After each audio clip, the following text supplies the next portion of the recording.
Olá, sejam bem-vindos ao Podcast, o podcast de negócios regionais. E o nosso convidado de hoje é uma pessoa fantástica que veio lá do Rio de Janeiro, um cirurgião plástico especializado em cirurgias da face. Seja muito bem-vindo, doutor Adriano. Obrigado, Rick. Prazer enorme estar aqui, compartilhando um pouco do meu conhecimento aí com a sua audiência. Muito obrigado. Quem que é o doutor Adriano? Se apresenta aí, pessoal. Ele é casado, tem filhos. Quem que é o doutor Adriano? Oi, pessoal. Doutor Adriano é um cristão, o marido da Rafaela, que é filha de Umuarama, pai do Vicente, pai da Nina, da Antônia, de 7 meses, e de um cachorro Border Collie. Que legal. E aí, meu amigo, como que é sua trajetória de vida?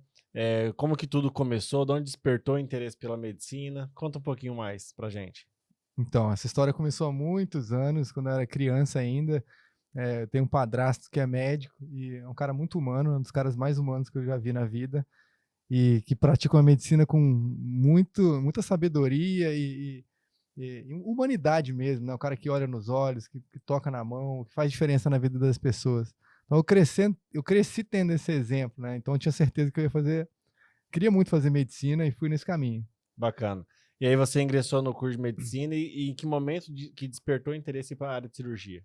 Cara, cirurgia plástica surgiu na minha vida. Era uma criança que sofria de orelha de abano, sabe? Então eu usava o cabelo grande, né, Para esconder? para esconder as orelhas, ficava ali era bem desconfortável isso para mim, que você bancava o machão. Na nossa época não tinha esse negócio tinha que se defender do bullying na marra, né, na raça. Então você bancava que não estava nem aí, mas aquilo machucava um pouco, assim. Uhum. E aí um dia eu cheguei para meus pais e pedi para eles para operar. Bacana. E aí minha mãe olhou falando: "Você é tão bonito, para com isso, é uma besteira". Eles não deram muita bola, assim, pra isso, sabe. E eu fiquei: "Cara, nem meus pais conseguem entender o que eu tô sentindo aqui". E aí passaram alguns anos e aí eu operei e senti muito leve com isso, senti muito confiante. Foi antes da faculdade que você Antes, operou? antes. Que legal, cara. E aí, cara, senti leve, senti confiante, já cortava o cabelo do jeito que eu queria, raspava, fazia o que eu queria. E mudou muito a minha vida, assim. E aí eu pensei: "Cara, eu vou ser médico, isso eu já sei, mas eu quero fazer isso para as pessoas também", porque muito pouca gente sabe o que tá nos pés daquela pessoa que tá sofrendo ali. E aí começou assim para mim. Bacana. Quando você fala sobre o emocional das pessoas, hoje as pessoas que mais te procuram, elas sofrem, de repente, com a baixa autoestima? Então, as pessoas que me procuram hoje, eu sou especialista no rosto, né, na cirurgia do rosto e nariz. As pessoas que me procuram hoje, elas querem ter de volta aquela imagem que elas não estão tendo mais. Quando você é jovem, né, você passa pela sua vida, você se olha no espelho e se reconhece como uma pessoa atraente, você tem as suas características legais, e o tempo é cruel, né, cara? Ele vai apagando essas marcas de juventude. E isso causa um impacto ruim. Você acha que não, mas sim. Você se sente velho, você: "Nossa, eu tô tão velho, né, não tô com a cara da minha avó, não tô mais". Eu também principalmente as mulheres que já foram muito bonitas, os olhares já passam a não ser tão para elas, assim. E isso machuca, cara, sabe. E meu trabalho é resgatar aquela pessoa que ela não tá vendo mais. Uhum. E como Então, que você faz essa análise durante a consulta? uma conversa, franca, assim, né, entendendo, a expectativa que a pessoa quer, o que realmente está afligindo o coração dela. E se eu entendo que eu consigo ajudá-la com o meu trabalho, eu fico muito animado, assim. Se eu entendo que eu não consigo, eu não vou nesse caminho. Uhum. Logo a gente vai aprofundar mais sobre a questão das cirurgias, os tipos de cirurgias, como que funciona isso, mas eu sei que na sua jornada tem muita coisa interessante. Você também teve uma parte da sua história que você passou pela Marinha, se eu não me engano? Foi para aeronáutica. Aeronáutica, como É. que foi? É assim, meu pai biológico, ele era piloto de caça. Nossa, caramba, que legal. É. E um cara nos anos 70, boa pinta e tal, muito mulherengo, minha mãe não aguentou e separou dele, quando a gente tinha 3 anos. Mas eu fiquei com essa coisa de aeronáutica, né, por conta dele. Eu via meu pai como um herói, assim, o Top Gun, sabe. Uhum, E aí quando eu fui estudar medicina, a gente tinha que prestar o serviço obrigatório, e eu escolhi ir pra aeronáutica, para ver o que que meu pai tinha passado lá, sabe. uhum. Mas como médico, foi bem legal. E aí, o que que você viu de mais interessante nessa experiência lá? Cara, você aprende muita disciplina, dentro da Força Armada, você aprende muito respeito, hierarquia, cumprir os horários, fazer o seu trabalho de maneira excelente, sabe? Porque não tem perdão, né, lá no negócio. E assim, todo mundo tem muito cuidado com o seu próprio visual, você tá com sua farda direitinho, com sua fivela brilhando, sapato em dia, então você aprende aquilo repetindo. Acho que é uma escola, assim, para todo mundo. E como você passou por esse caminho? Era uma medicina mais intensiva? Como que era o preparo para caso acontecesse alguma coisa? Assim, a gente se prepara para a guerra, né? Então, tive treinamento de sobrevivência na selva, tive treinamento de coisas emergenciais, mas depois, né, como eu sempre quis cirurgia, eu fui pro lado da cirurgia, assim, fui pedindo pro meu coronel, pros caras para eu ir. Lá dentro tem o setor de cirurgia? Tem. Que legal. Aí fiquei escalado na parte cirúrgica do negócio, entendeu? Então, e cara, eu gostava muito de estar naquele ambiente, assim, a gente sofria pra caramba, né? Ralar, acordava às 5 horas da manhã e tal, mas o ambiente de união que tem, um pelo outro, assim, você começa a vibrar com aquilo ali. Legal. E lá não é só medicina. Lá Não, você é um soldado. Lá você é um soldado. Legal. Eu era tenente, né? Uhum. E aí, se precisasse da medicina, você... Sim, não, na verdade, você presta o serviço de médico. Você é médico da Força Armada. Uhum. Então, a gente ia para missões para ser médico das coisas, assim, sabe? E era legal demais. E assim, eu fiquei tão viciado nesse negócio, de um bom sentido, que né, nesse momento eu fiz uma prova para cirurgia geral, na minha primeira prova, e passei. E eu fui lá pedir pro brigadeiro para ele não me desligar, que eu queria ficar. Eu queria servir final de semana e fazer minha residência durante a semana. Tão doido que eu fiquei com o negócio, sabe? Que legal. Que legal. E eu sei que também que você fez um trabalho humanitário, assim como o teu padrasto te inspirou, na África. Conta um pouquinho como que foi essa experiência. Cara, essa foi uma fase que eu tive na minha vida. Eu passei por um divórcio, eu era muito jovem ainda, e fiquei mal, assim, triste. E aí vi uma propaganda que eles estavam precisando de médicos para fazer uma missão humanitária em Togo. E eu tinha acabado de me formar na cirurgia geral e falei, cara, já que eu não tô bem com o meu coração, vou fazer o bem para alguém, né? Vou fazer diferença para alguém. Que legal. E aí fui para África, cara. Fiquei lá, fiz cirurgias lá num ambiente de guerra, num ambiente que as pessoas pisam em mina, enfim. E aprendi muito, tive muita lição lá, assim. Só pra você ter ideia, Rick, no último dia que foi da minha missão, que eu fui embora, eu peguei todas as minhas coisas e dei para as pessoas. Caramba, cara.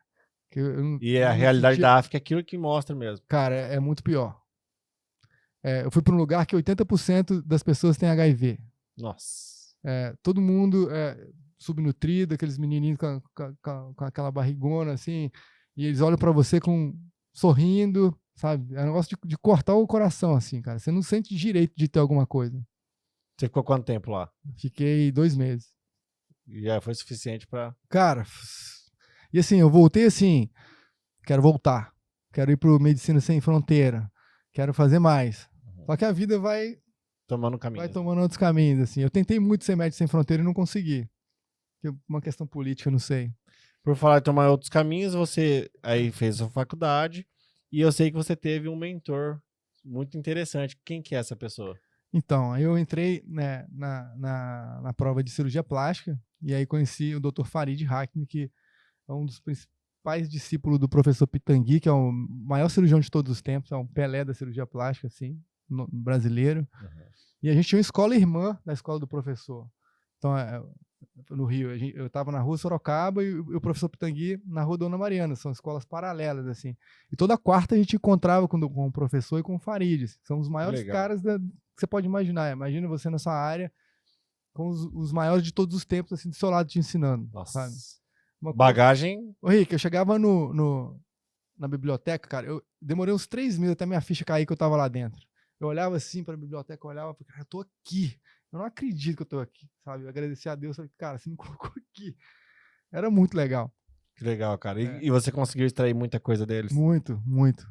Eu estudei 3 anos lá, né? Eu praticamente morava lá. Operou junto? Muitas vezes com o Farid, com o professor do lado de fora. Ele nunca entrou em campo comigo, mas do lado de fora orientando. que eu farei de várias vezes, muitas vezes. E depois teve o Paulo Miller, né, também, que foi o meu mestre da cirurgia da face, na minha opinião, um dos 5 melhores cirurgiões do mundo de cirurgia da face. E eu trabalhei com ele 10 anos, cara. Então, esse também virou um grande amigo meu, amigo pessoal. Legal. E me ensinou tudo que eu sei da cirurgia da face. Sou muito grato a ele. Bacana. Aí depois você começou a trabalhar, operar lá no Rio de Janeiro. Sim. Tem ideia de quantas cirurgias você já fez? Ah, cara, muitas. Já passou de 1.000? Passou de 1.000. Caramba, mais de 1.000 casos. É. E qual que é o mais gratificante para você da cirurgia plástica? Então, o mais gratificante para mim é ver os olhos das pessoas brilhando de felicidade, assim. Você entregar uma coisa que elas precisavam. Isso aí é que me alimenta, cara. Isso aí é que paga o ingresso, sabe? Não é dinheiro.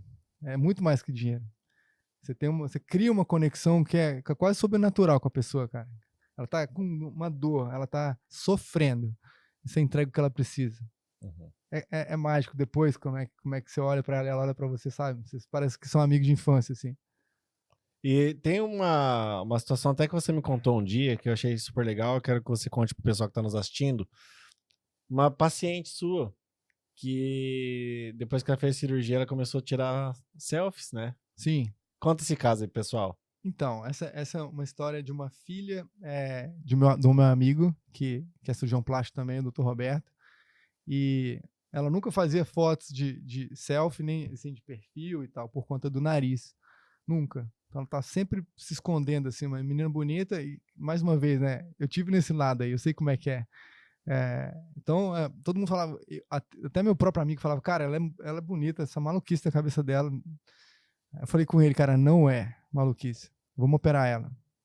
E era um detalhe, uma coisa mínima, assim, uma gibinha que ela tinha aqui no nariz. E eu te mostrei o caso. A gente operou e, cara, depois de 15 dias ela tava fazendo selfie. Isso aí é de chorar, irmão. Isso aí é uma coisa, sabe? É legal demais você poder participar disso, ver uma pessoa se transformar. Sim, cara. E é um caso, acho que tem na sua rede social, né? Tem. Pra quem quer seguir tua rede social, qual que é? dr.adriano Medeiros. Segue lá que tem bastante caso lá, é bem bacana o Instagram do doutor. Tem um caso que eu gosto de contar. Vamos lá, hoje é o dia, pode contar vários casos aqui, que é o que as pessoas querem ver. Sim, eu tenho um caso que eu gosto de contar, que é desse meu amigo que tem a minha idade, né, 47, e ele passou por um divórcio muito doloroso e perdeu muito peso, perdeu uns 40 quilos. Ele ficou, cara, com o rosto tipo de um Sharpei, assim mesmo, todo enrugado, caído, uma cara de melancolia, você via no olhar dele, sabe? Aí a gente andava de bicicleta juntos, aí a gente sempre conversava assim no pelotão, né? E ele falou, Dri, o que você acha, cara? Qual que é o melhor momento para eu operar minha face? Eu falei, cara, o melhor momento é a hora que seu coração mandar. Você vai olhar pro espelho e falar, cara, não quero mais isso, eu quero melhorar. E aí passou um mês, assim, ele foi lá no meu consultório e falou, eu não quero mais isso. E aí, cara, a gente operou, o cara ficou 15 anos mais jovem e ficou poderoso, assim. Ele entrou lá na clínica e as meninas, quem é esse cara, quem é esse bonitão? Eu falei, é meu amigo. E ele me liga lá foi fazer uma viagem, me liga de Dubai, todo feliz que tinha sido barrado na alfândega, cara. Ficou irreconhecível. Cara. Que legal, cara. O reconhecimento facial barrou ele. Eu falei, vai ficar puto comigo, né? Ele, cara, ninguém me reconheceu. Todo feliz. Que bom, cara. E qual que é os cuidados que as pessoas têm na hora de escolher um cirurgião plástico, na sua opinião? Principalmente se tratando da face. Cara, eu acho que nós somos nos dias atuais onde a cirurgia plástica é muito invadida, sabe? Por profissionais que não têm capacidade de fazer esse trabalho, né? Você vê pessoas que não têm formação. A nossa formação é muito extensa e com uma curva muito longa de aprendizado. São 12 anos, cara, pra você tocar o bisturi e fazer uma face, né? Você vê gente fazendo curso de final de semana durante um ano e se metendo a fazer. Gente de outras profissões. Eu não quero entrar nesse mérito de coisas polêmicas, mas essa é a verdade. Então, eu acho que você tem que, na hora de escolher seu cirurgião, entender a formação dele. É um cara bem formado, né? Procurar ver outros casos dele, casos pessoais mesmo, não só Instagram, porque Instagram todo mundo só posta caso bonito, e dá para retocar, dá para fazer isso e aquilo. Enfim, sentir verdade mesmo no médico que está cuidando de você. E mais importante, né, que a pessoa que vai cuidar de você consiga te ouvir com os ouvidos de quem quer ouvir. É diferente disso eu ouvir por ouvir, sabe? E além disso tudo, a competência da área médica se acontecer uma emergência também. Então, o cirurgião plástico, ele tá pronto para te salvar, cara. Essa é a principal diferença. Eu só opero em ambiente hospitalar, um ambiente onde tem um CTI e com outro cirurgião plástico comigo. Eu não opero sozinho, nunca. Nunca operei sozinho. Isso é uma coisa que eu quero colocar em pauta aqui também. Eu monto um time de especialista que está lá comigo, porque a gente junto consegue resolver problemas, coisas que não estão previstas, sabe? Isso dá segurança para nosso paciente, isso dá segurança para a gente. Imagina, você tem um outro Rick para conversar com você, ó, vamos por esse caminho ou vamos por esse aqui, sabe? Claro que eu sou o chefe, eu vou decidir no final, mas ter alguém para me dar uma opinião é muito diferente. E também pode acontecer um mal súbito, alguma coisa com você no meio da cirurgia. Eu sou um ser humano, né? Posso ter uma apendicite, eu posso ter uma dor, e aí, o que acontece? O Farid costumava falar pra gente lá na residência que a gente, cirurgião, é como um piloto de avião. Então eu gostava porque eu lembrava do meu pai, lembrava de toda essa história, eu falava, mas como piloto, chefe? Piloto, cara, se o piloto passa mal, você já viu o avião, o piloto andando sozinho? Não pilota sozinho. Se o piloto passar mal, tem que ter um copiloto pronto para pousar esse avião e salvar todas as vidas das pessoas que estão lá atrás. Com certeza. Porque ele é um ser humano, ele pode passar mal. E a gente é a mesma coisa. A gente está guiando aqui o negócio, mas se você faltar, tem que ter alguém apto para pousar esse avião. Que legal, cara. E quais são os principais desafios que você enfrenta hoje para as pessoas entenderem isso? Por exemplo, como você falou, tem muitas pessoas invadindo a área. A gente vê que tem especialidades da área que é da saúde, mas não são médicos, fazendo talvez a rinoplastias, alguns procedimentos assim. Quais são as principais dificuldades que você enfrenta em relação ao público entender isso? As pessoas que estão nos assistindo entender e discernir. Qual que é o maior diferencial entre um cirurgião capacitado e esses outros profissionais? Então, a principal diferença é a capacidade de te salvar, né, e de te entregar aquilo que ele combinar com você, né, de ter uma conversa honesta, entender a sua limitação do caso que tiver e te entregar aquilo que o caso entrega, né? Mas principalmente segurança mesmo, porque muito fácil. Normalmente essas pessoas são muito sedutoras, um cara bonitão, uma mulher muito elegante e tal, e cheio de caso bonito postado. E aí o pessoal, custa 1/5 do preço de fazer com um cirurgião. Mas por quê? Porque o cara opera lá na cadeira dele, do dentista, ou enfim. Não tem hospital. Não tem hospital, não tem anestesista, equipe. não tem equipe. Aí o cara tá lá te operando. Vamos falar que ele é um fenômeno, né? Que ele aprendeu a operar uma face com 4 anos de formação, que é o que eles têm, o meio período. A gente passa 12 anos o período completo. Como você vai comparar uma coisa dessa? E aí você está lá operando a paciente. Vamos dizer que o cara é um fenômeno, tá? Ele opera sensacionalmente. E aí você não está monitorizado, e aí você faz uma reação tóxica a um anestésico. Pode acontecer, cara. E aí? O cara está lá operando, ele não tem ninguém olhando pro monitor para ver como é que tá a paciente.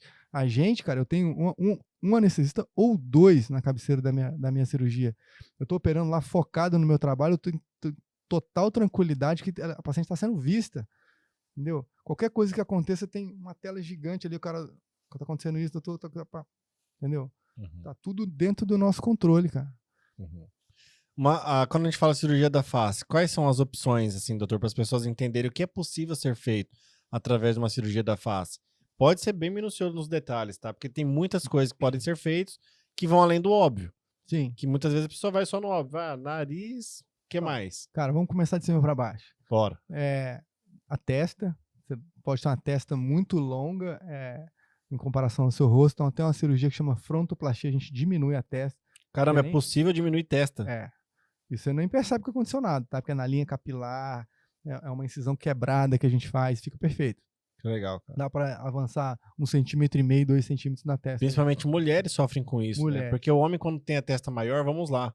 Agora a mulher, ela sofre muito com isso, né? Pra pentear o cabelo, arrumar o cabelo, tudo mais. E fazer o cabelo preso para trás, às vezes a testa dela avança. Sempre vai usar um topete, alguma coisa para esconder? Sim, então dá pra gente reduzir o tamanho dessa testa. Vamos lá, sobrancelhas, né? Tem cirurgia para elevar a sobrancelha, tanto endoscopicamente por vídeo, a gente faz incisões do couro cabeludo e eleva a sobrancelha soltando um ligamento. É diferente de passar um fiozinho, né, cara? É permanente. Que legal, cara. Então, dá pra soltar, suavizar as linhas de expressão da testa. Aí vamos descendo. Tem, né, os olhos, que dá pra gente cuidar da pele que sobra, daquele aspecto cansado, as bolsas de gordura. Tem hora que, cara, não dá mais pra Vai preencher. inchando, né? Preenchimento não resolve quando você passa de um certo momento. Ele resolve quando você é mais jovem, ou então você já operou, enfim. Aí a região das bochechas começa. Você tem 35, 36, depende, sua bochecha começa a perder ali, começa a ficar mais afundadinha, começa a derreter para o meio da face. Então, a gente pode lançar a mão de um lift temporal, puxar só essa parte do terço médio. Assim, é o que eu falo, a diferença da gente. A gente consegue avaliar, a gente cirurgião plástico, tá? Consegue avaliar o que você precisa e te oferecer aquilo. Não vou fazer uma receita de bolo para todo mundo, fazer uma técnica para todo mundo. A gente tem a capacidade de analisar e corrigir aquilo que você precisa. Pode ser uma coisa mínima, pode ser uma coisa mais completa, sabe? E aí, vamos lá, boca. Às vezes você tem um lábio que está muito longo, o envelhecimento causa isso. Essa distância do nariz até a boca, ela alonga. Isso denuncia a nossa idade. Então a gente encurta o lábio e verte o vermelhão, leva ele para cima, assim. Caramba, tem como fazer isso também? Tem como fazer isso. O nariz, né? Dá para baixar a giba, corrigir coisas funcionais do nariz para você respirar melhor, além da beleza. Né? Aí descendo, tem o queixo. A ponta do nariz também, que é uma coisa que as pessoas muitas vezes querem, mais arrebitado. Sim, mas arrebitadinho, assim. O nariz eu gosto bastante também, porque hoje a gente tem a tecnologia, dá para simular. Então, eu posso tirar uma foto. No meu foto. caso ficou muito bom, você fez lá. Eu fiz para você ver uma foto do seu rosto e te mostrar os pontos de performance, para a gente ser bem honesto um com o outro, você não ficar imaginando coisa impossível. Fala, ó, Rick, aqui no seu dorso, até aqui dá para a gente ir e vai ficar muito bom. Aqui a ponta, a gente consegue girar até esse aqui. Aí você visualiza aquilo ali, entendeu? É diferente. Ou você olha meu Instagram, tem um monte de nariz bonito. Mas não é você, não é o seu rosto, não é só cartilagem. E a gente, através dos exames, né, eu faço uma tomografia, vejo exato tamanho do seu osso nasal, exato tamanho do seu septo, para onde que ele está desviado, e consigo ter uma assertividade enorme. Legal. Entendeu? Aí, e tudo isso que você está falando é homem e mulher? Homem e mulher. Qualquer um dos dois sexos? Sim, sim. Certo. Descendo, queixo, tem gente que tem um queixo pouco projetado, a gente chama de hipognatismo, né, que é a classe 2 lá do Engel, para trás, assim, aquele queixinho para dentro. Dá pra gente colocar um silicone, né, aumentar o queixinho de uma maneira que o seu rosto fique mais harmônico. A papada, né, que eu faço bastante. E o contrário pode acontecer, do queixo ser muito para frente. Também, aí você joga ele para trás. A papada, né, faz uma tenda e a gente faz uma cirurgia do pescoço, chama neck lift, né, e trata as bandas e tudo. Então, é um arsenal inteiro. O homem quer deixar o rosto mais quadrado, mais desenhado. Aí a gente tem que estudar. Estou falando da parte mais cirúrgica, né? Mas também desenhar a mandíbula sem exagero, cara. Tudo que eu gosto de tocar é para que ninguém perceba nada. Sabe? É um toque, não é vou mudar o seu rosto. Então, orelha de abano, eu tenho um carinho especial por conta dessa minha história, né? Então, eu adoro operar a orelha de abano. A pessoa chega, eu já fico, quero. Eu quero fazer tudo para a pessoa operar. Então, é isso, cara. No rosto, essas são as coisas principais que dá pra gente fazer. Se a pessoa chegar até na sua clínica e ela não sabe exatamente o que ela quer, mas ela tá incomodada, durante essa consulta é possível descobrir? Sim. A pessoa chega e fala, doutor, eu quero mexer, mas eu não sei o que. Tem algo que me incomoda e tudo mais. Você consegue através desse... Consigo. Esse feeling? A gente faz na verdade, não é só feeling, né, cara? Eu consigo... Eu olho pra você, eu sei as medidas do seu rosto todas, assim, de tanto fazer isso, né? A gente divide o rosto em terços e em quintos. Então, a parte divide em 3 terços e em 5 partes, assim, seu rosto. Então, dentro dessa divisão, eu consigo ver se tem proporcionalidade. Entendeu? Eu olho, falo, aqui pode melhorar, aqui tá desviado, aqui, sabe? Pra mim é neon. Então, é isso. Às vezes o cara não percebe, né? Por exemplo, o queixo. O queixo, a gente se vê muito de frente. O queixo normalmente é uma coisa que a gente mostra para a pessoa. Dá uma olhada no seu perfil. Né? Tá vendo como tá para trás demais do seu nariz, do seu queixo? Se a gente aumentasse, aí você vai e simula no computador. Olha aqui, se a gente aumentasse um centímetro aqui para frente, como é que isso aqui muda? Aí você ganha a linha da mandíbula, você recruta a pele do pescoço, você ganha mais projeção. E fica muito melhor, com uma mudança mínima. Uhum. E para as pessoas que têm muito medo de operar, qual que é a dica que você Então, deixa? eu sempre pergunto qual é o seu medo, Uhum. né? Porque isso é uma dúvida muito frequente. Eu falo, você tem medo de quê? Tem medo de morrer? Porque se esse for seu medo, aí para cada medo eu trago uma solução, sabe? Se for medo de morrer, eu te falo, hoje em dia, a gente está numa época muito segura da cirurgia plástica. Claro que tem risco, mas, só para você ter ideia, eu operei a minha mãe 4 vezes. Se eu achasse que fosse arriscar a vida da minha mãe, entendeu? Uhum. O risco é controlado, a gente faz todos os exames, a gente faz um risco cirúrgico, a gente coloca ela no ambiente hospitalar, com tudo para reverter a intercorrência se acontecer. A gente está pronto para salvar, entendeu? Então o risco é lá embaixo, na cirurgia plástica, assim, muito mais fácil você ser atropelado na rua Uhum. do que dar errado a cirurgia em termos de segurança. Então morrer, não vai morrer. Uhum. Eu já operei 3 vezes, entendeu? Também tem uma série de exames que é feito antes, né? Então, Faz passa exame. por uma bateria de exames. Você só vai operar, vai deitar naquela mesa se tiver tudo em cima, cara. Tá saudável. Tem que estar saudável. Então, eu já fui operado 3 vezes, acho que eu ia me arriscar.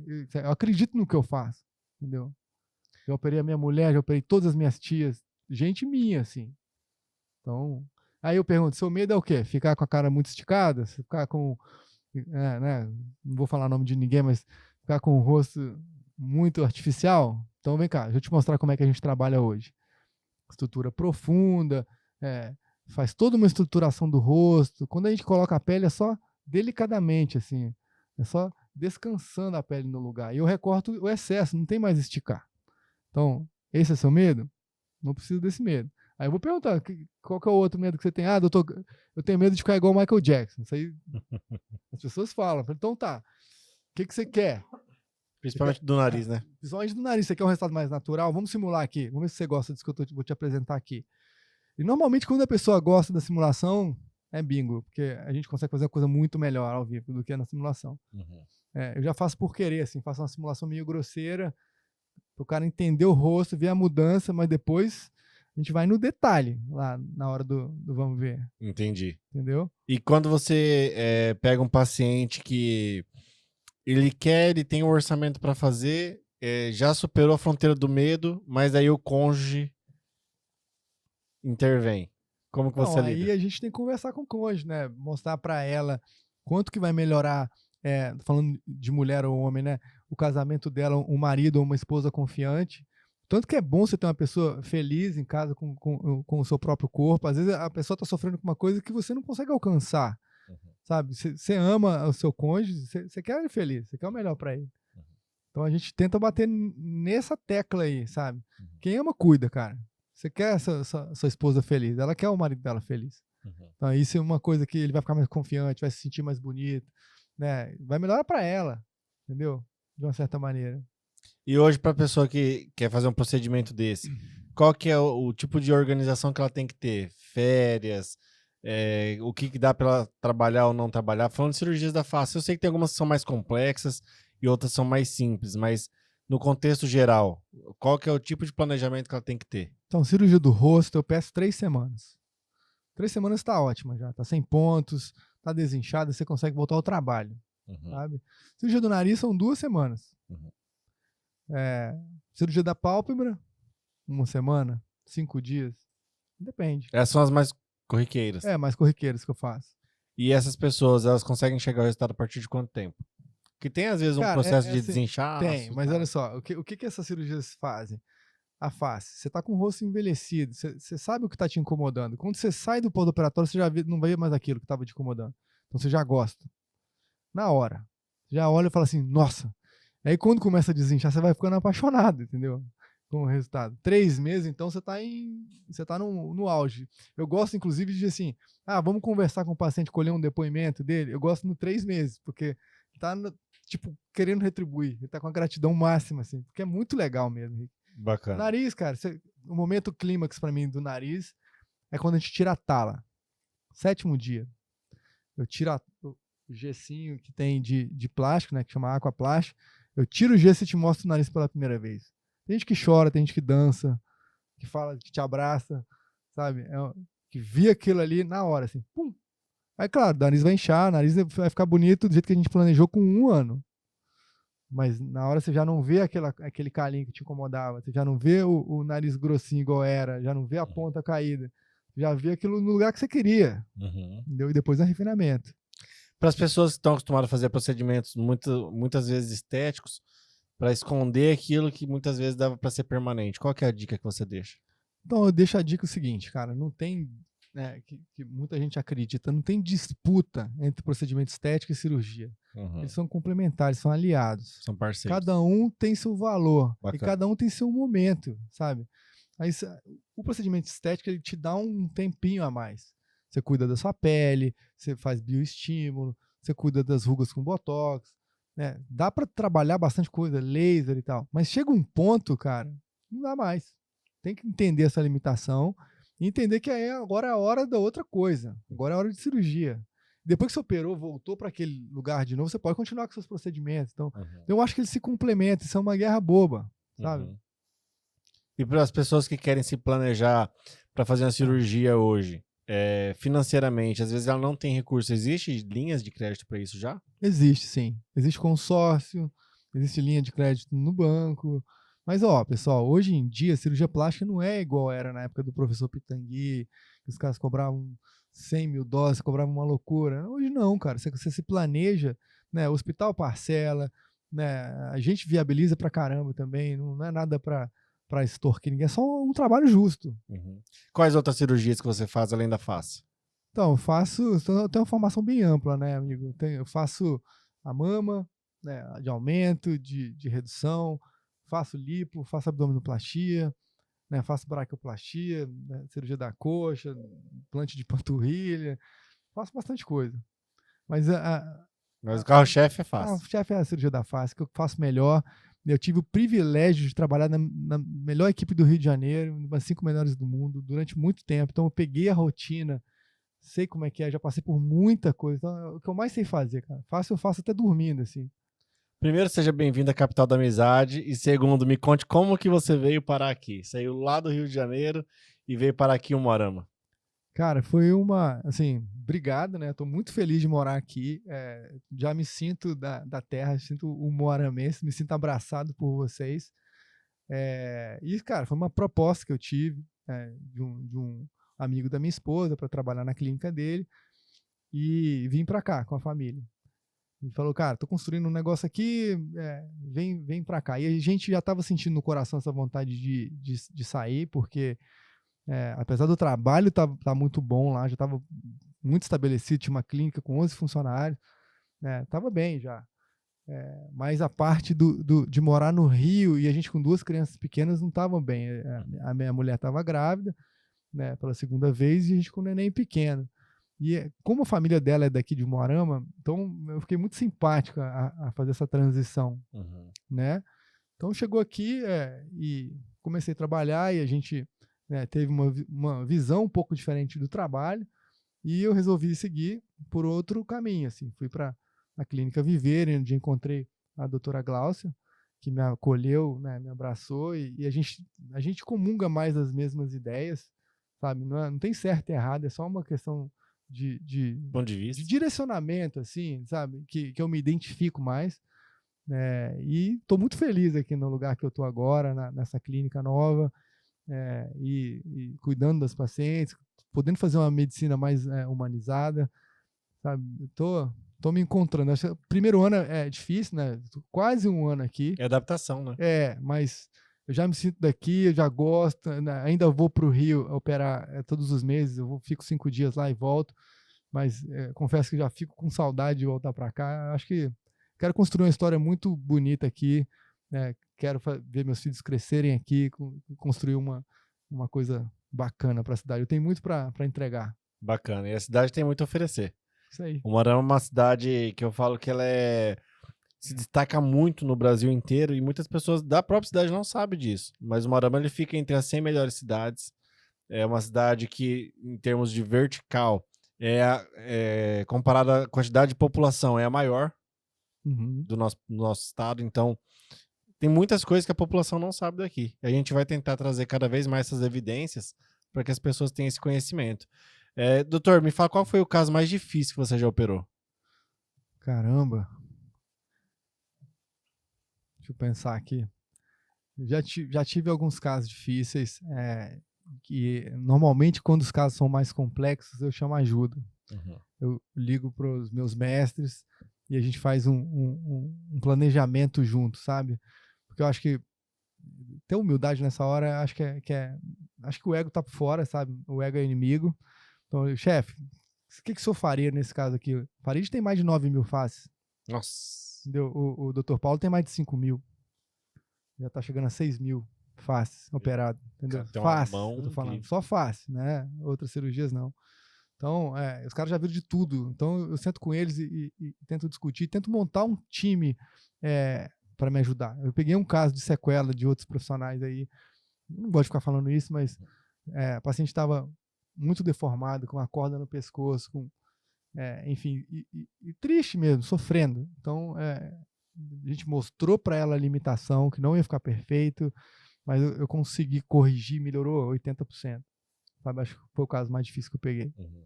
Teve algum caso que você presenciou que, durante sua formação, que era muito grave, que você viu, vamos falar assim, a diferença do médico no procedimento?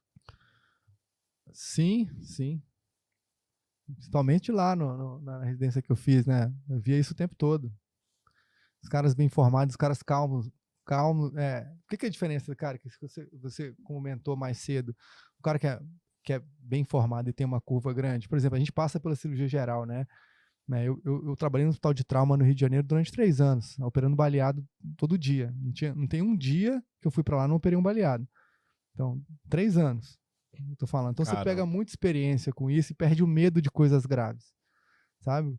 Igual os caras do BOP, o pau tá quebrando e você tá calmo. Você sabe o que fazer. Você sabe os passos que tem que tomar, né? Então, isso faz diferença. Por exemplo, você faz uma lesão inadvertida, acontece alguma coisa que está fora do previsto, todo mundo entra no modo BOP. Aqui, calma, e resolve, sabe?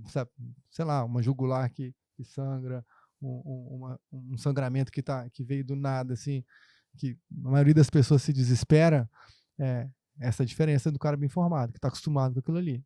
Entendi. Só, você faz isso, você pega aqui, daqui a pouco você não tem mais intercorrência. Entendi. Entendeu? Doutor, fica à vontade se quiser consumir algum produto aqui, ó. É do nosso amigo Vini, lá do BNI, do Cláudias Bolos Doces e Salgados. Muito obrigado, Vini, por patrocinar o nosso episódio. O Mota, iPhones, inclusive, eu vi que você tá lá no feed de fotos dele lá da empresa. Você é cliente dele também, né? Então, a gente faz parte do BNI, né? BNI Amizade. Inclusive, convido sua audiência a conhecer quem for empresário. Super legal, pessoal. Então, o Vini é maravilhoso, né? Isso aqui você está fazendo aí uma propaganda para eles, mas isso aqui a gente chancela com coisa de muito boa qualidade. Todos os dois, não. O Moto, sou cliente dele, comprei iPhone com ele, colocou coisa na minha clínica lá para a gente mostrar as fotos para as pacientes com uma coisa de muita qualidade. Então, legal demais que a gente consegue se conectar com pessoas do bem, né? Com certeza. E assim, é essencial. A qualidade é essencial hoje em dia. E quando você tem um negócio e precisa mostrar o seu negócio, invista um pouquinho mais na qualidade. O Moto, ele dá upgrades de iPhone, então é toda a linha Apple. Se você tiver algum celular que não seja Apple e quer fazer a migração para o Apple, fala com o Diego. Se você quer dar um upgrade do seu Apple, fale com o Diego que ele vai te atender.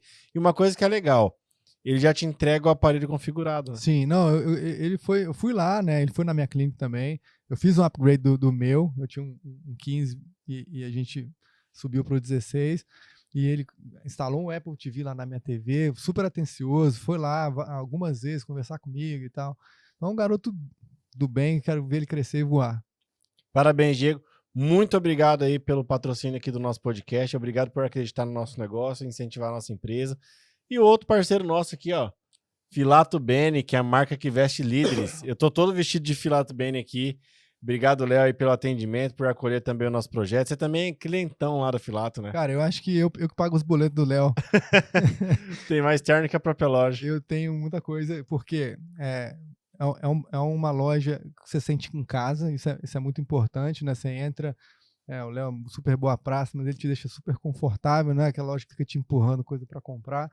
Né? E o produto dos caras tem preço e tem qualidade. Eu falo que eu uso terno há mais de 20 anos, né? Trabalho só de terno. Então, hoje já tem aí a metade dos meus ternos já são deles já. Que bacana. Falando em ternos e autocuidado e imagem, posicionamento é importante? Não é importante, é fundamental. Posicionamento é fundamental. Tem uns exemplos, né? Você tem um cara que tá vestido de qualquer maneira e o outro que tá vestido super bem. Você vai falar com o que tá vestido bem na hora. Você não vai nem titubear, cara. Eu tenho exemplo lá no Rio de um cirurgião que é um dos caras mais habilidosos que eu já vi. Só que ele não liga pra isso, pra visual, assim. Ele anda com umas roupas meio xadrez, assim, nunca coloca um blazer, nada, anda né? Enfim, não liga.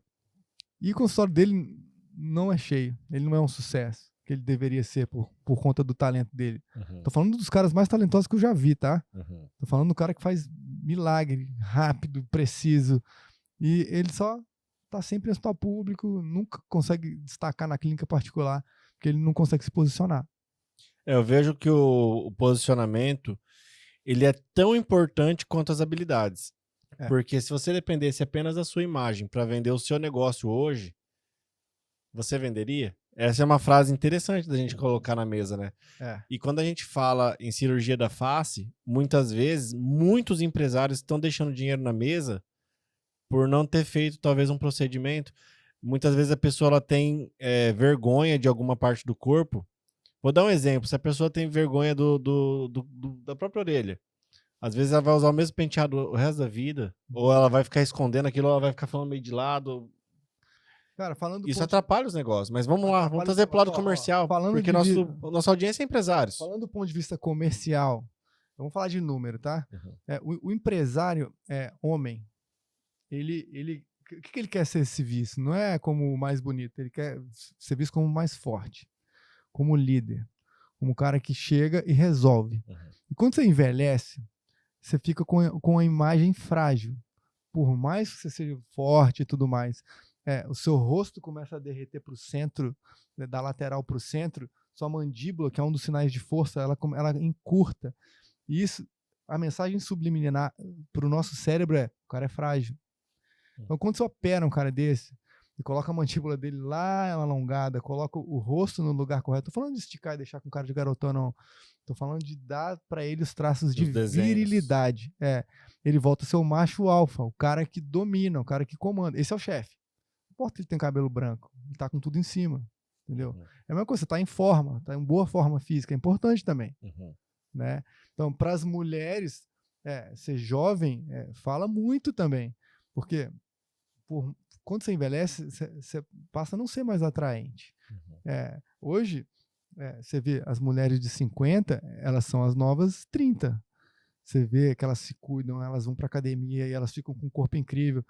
Mas se não operar o rosto, vai ficar com cara mais velha mesmo. Vai ter a sensação que está fora do contexto. Você está com aquele corpo incrível e seu rosto está fora do contexto. Não pode. E se opera uma moça dessa de 50, cara, ela volta para 30. E volta mesmo, porque aqueles traços de jovialidade que ela tinha, de sex appeal, a gente faz ali na mulher uma lara um pouquinho mais alta, né? Dá um charme assim para a mulher, dá o poder que ela sempre teve. E quem é mulher e teve poder sabe como é que é. Hoje em dia, a incidência de cirurgia masculina e feminina, quantos por cento mais ou menos? 90% mulher.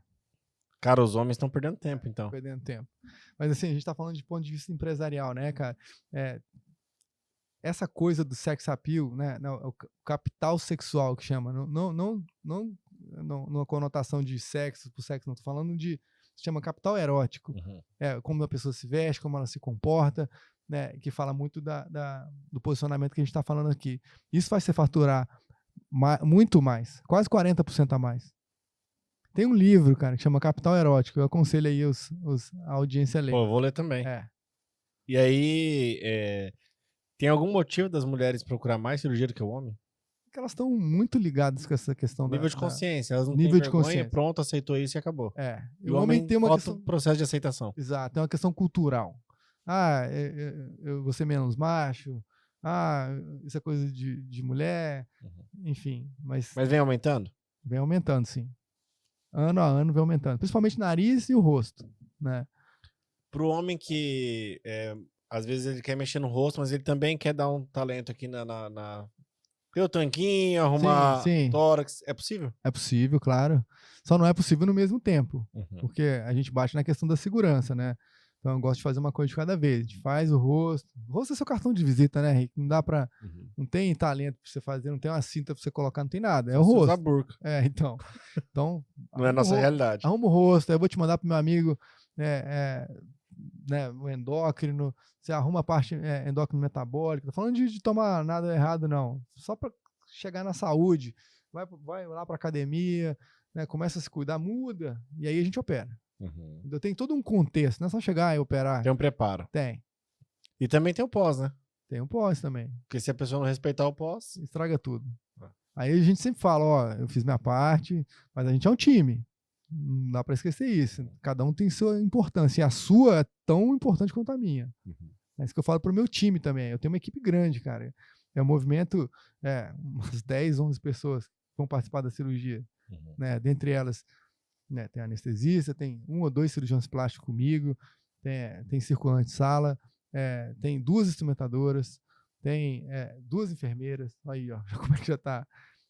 Em alguns casos tem motorista, tem massoterapeuta que vai fazer a sua drenagem. Então é um cuidado multidisciplinar com a pessoa, nutricionista, enfim, a gente quer ver a pessoa melhorar Talvez até mesmo. acompanhamento psicológico, né? Dependendo do Sim, distúrbio. tem psicológico também. Não, assim, a gente não tem nem distúrbio, né? Que eu acho importante a parte psicológica. Então a gente tem uma visita na psicóloga. Que legal. Que é a Suzy. Que legal. E hoje em dia, se você fosse pegar em casos resumidos, assim, que você mais operou, qual que é o seu preferido? Face. Mas qual da face? Qual lugar da face? Cirurgia facelift, rejuvenescimento do rosto. É o que eu mais gosto de fazer. Por quê? Porque traz muita confiança, traz muita felicidade para as pessoas, sabe? O nariz também é legal demais.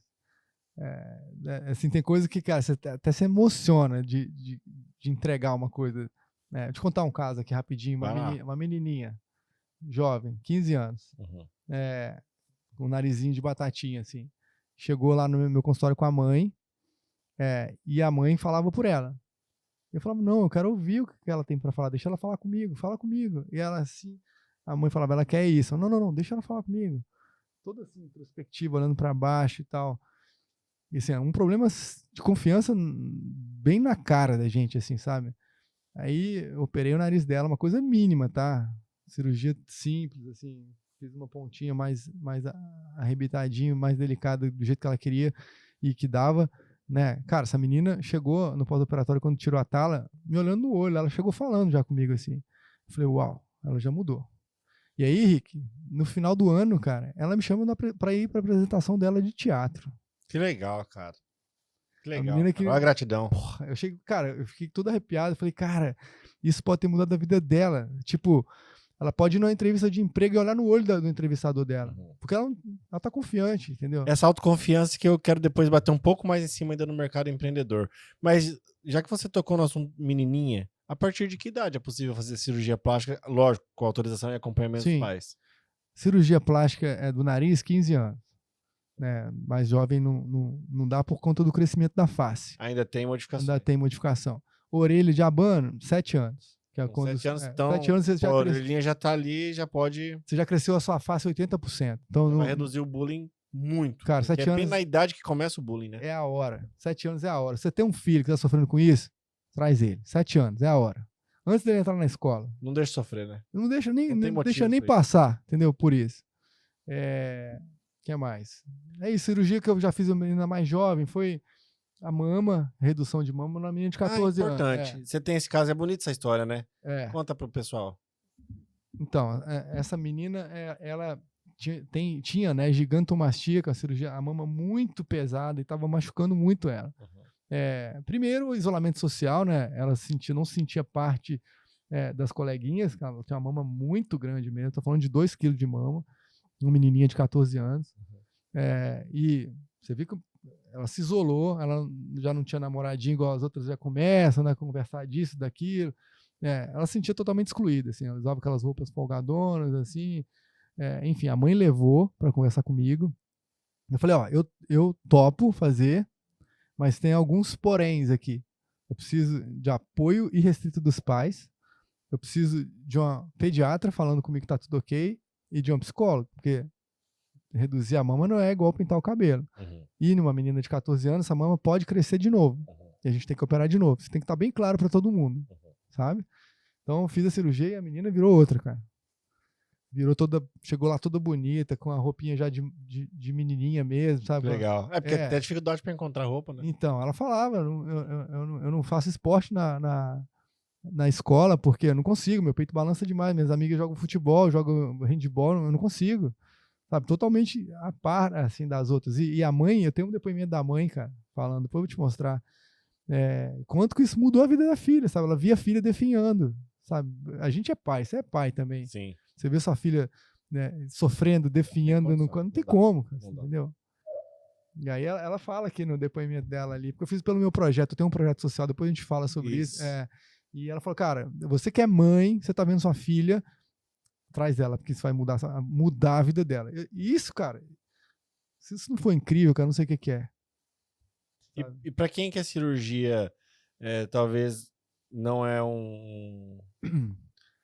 não é acessível, não quero dizer financeiramente, mas a genética, tipo, pessoas que têm diabetes, tem alguma restrição na cirurgia? Tem, assim, para mim o principal, Rick, eu já tenho quase 50 anos, né, cara? Eu já falei, à medida que meu cabelo vai ficando mais branco, eu vou falando mais não. Porque a pessoa ela tem que entender o que a gente consegue entregar para ela. Às vezes ela quer demais, ela quer o que é impossível. Por exemplo, vou falar em português. A pessoa está mal no casamento. O marido não procura ela tem 2 meses. E ela acha que ela vai operar, vai colocar um silicone e o marido vai voltar a procurá-la e o casamento dela vai ficar ótimo. Não vai.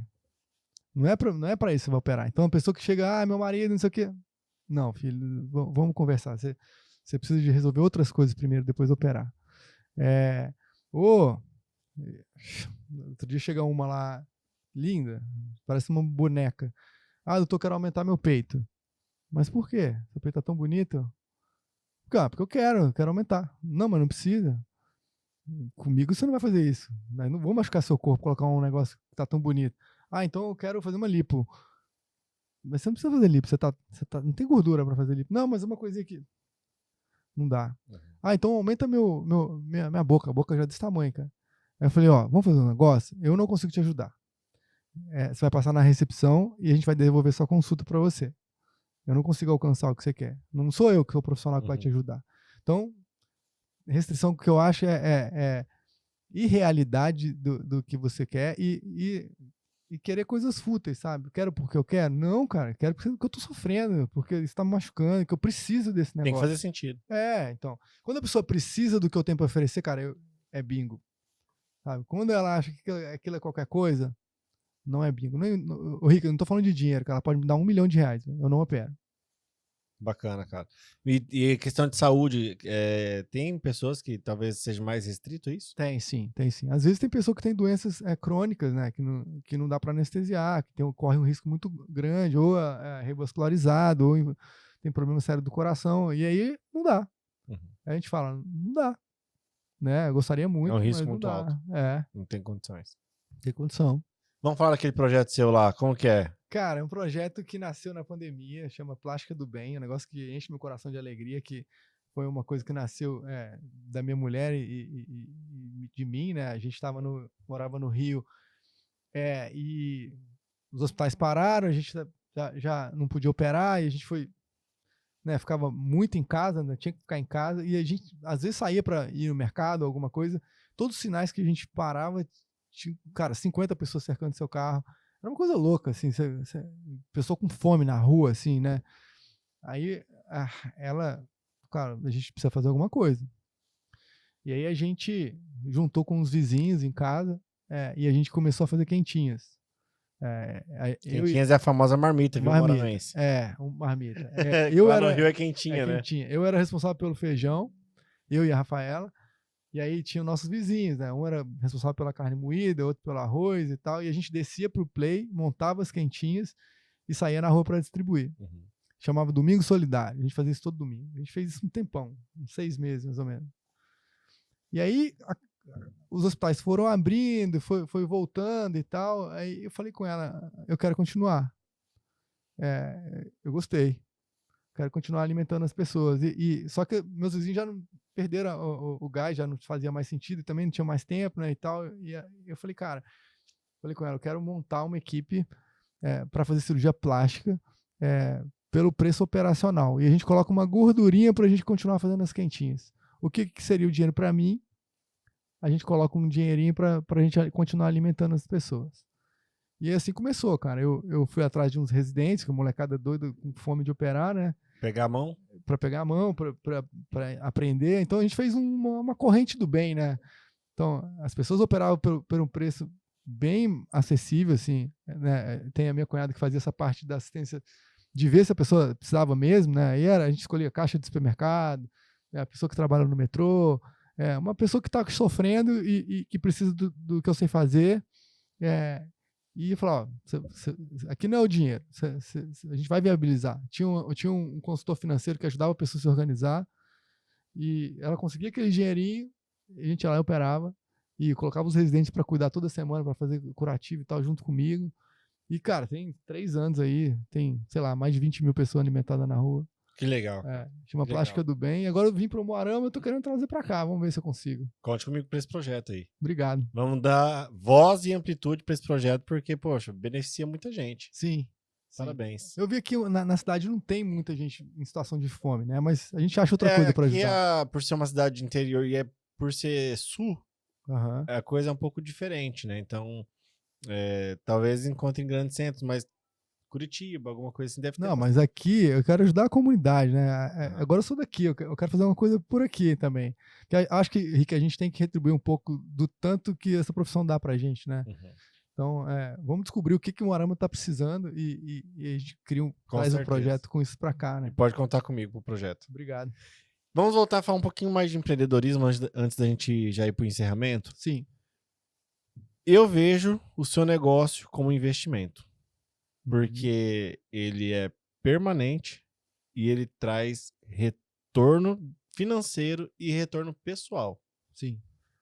Você acredita que ainda falta as pessoas entenderem isso? Acredito sim. Acho que falta clareza para isso. Né? A gente faz uma coisa quando a gente considera que ela é importante para a gente.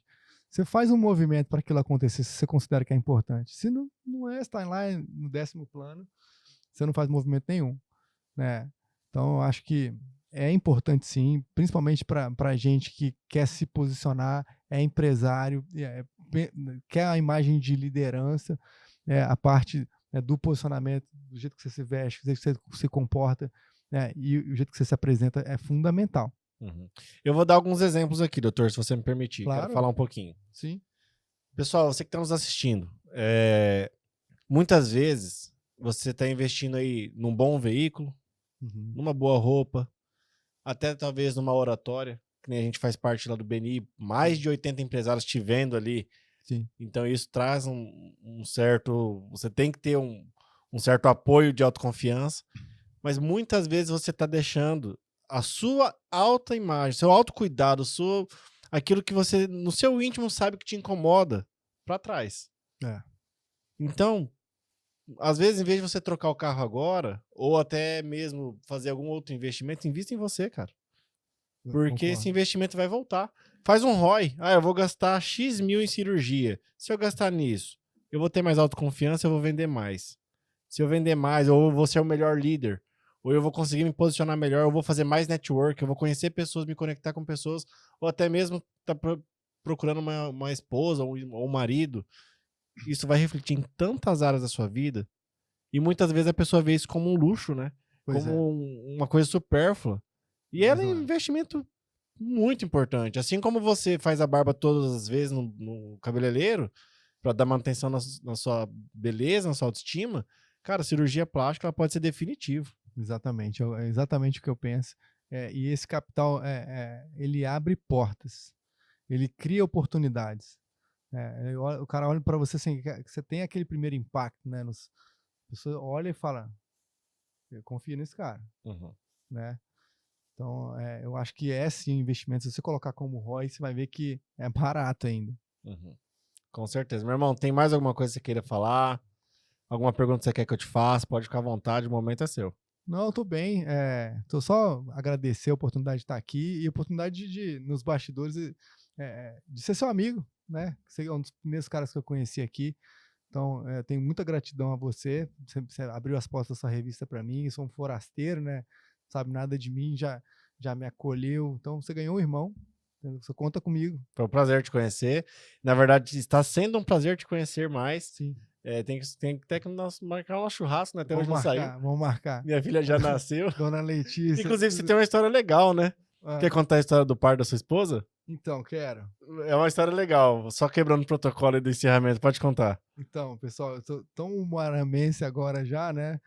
A minha filha nasceu aqui em Umuarama, né? Chegamos aqui no ano passado, a Rafa estava super grávida, né? E em julho, né?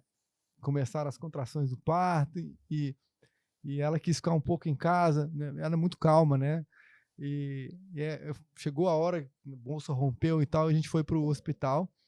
Quando a gente chegou, o parto evoluiu muito rápido, assim.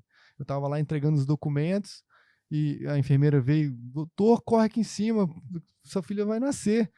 Aí eu corri lá em cima, e aí me deparei com a situação, falei, me dá uma luva, deixa eu ver o que está acontecendo aqui. A gente não tinha nem internado ainda, cara. E aí quando eu fui olhar, tava a Antônia coroando já ali, eu falei, vai nascer, me dá a luva. E eu fiz o parto dela, né? Eu tive o privilégio de fazer o parto da minha filha. Nasceu nos meus braços, aqui na cidade de Umuarama, então foi um momento muito especial, assim, deu o primeiro beijo da vida dela, assim, né, aquele olhinho, que eu nunca vou esquecer essa cena. E para minha sorte, a fotógrafa tinha chegado, então ela imortalizou essa cena. Cara, que legal, cara. Que legal. Qual que foi a sensação, assim, você tirar sua filha no colo e saber que você que fez o parto, cara? Foi demais, foi demais. E isso eu vou poder contar para ela, né? Que legal, cara. Vai ser incrível. E depois o Josias chegou, que é nosso obstetra, que é maravilhoso, que acompanhou o parto. Ele falou, cara, o que tá acontecendo aqui? Eu falei, vamos dividir esses honorários aí, ó. Meu irmão, foi um prazer te receber aqui. Seja sempre muito bem-vindo. As portas estão sempre abertas para você. Se você tiver algum assunto, alguma coisa, a gente grava novamente. Sim, espero voltar. O conteúdo vai voltar com certeza. Obrigado a você que nos assistiu até aqui. Obrigado aos nossos patrocinadores, a Cláudia Bolos Doces Salgados, ao Vini. Um abraço, Vini. Diegão, lá do Mota iPhones. Parabéns pelo seu trabalho, cara.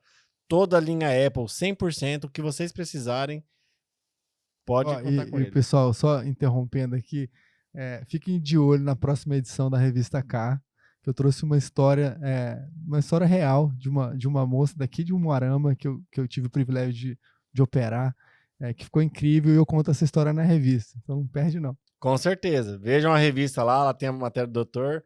E obrigado também a Filato Bene, que é a marca que veste líderes, o homem em uma só parada. Cara, eu acho muito legal a loja da Filato, porque ela tem de tudo, né? Tem desde do social, que a gente acaba usando pro dia a dia, do trabalho, mas também tem a parte ali de quem gosta de usar uma polo, uma camiseta básica, lá tem tênis, tem relógio, acessório, tem tudo, né? O Léo, ele me surpreendeu de uma maneira positiva. Agora ele fez uma campanha para você rasgar ou doar sua camisa, então ele está fazendo um movimento muito legal, né? Que é fazer doação de coisas que a gente tem para renovar o nosso, né? Não deixar aquela coisa lá no armário, coisa que você não usa há mais de um ano, cara.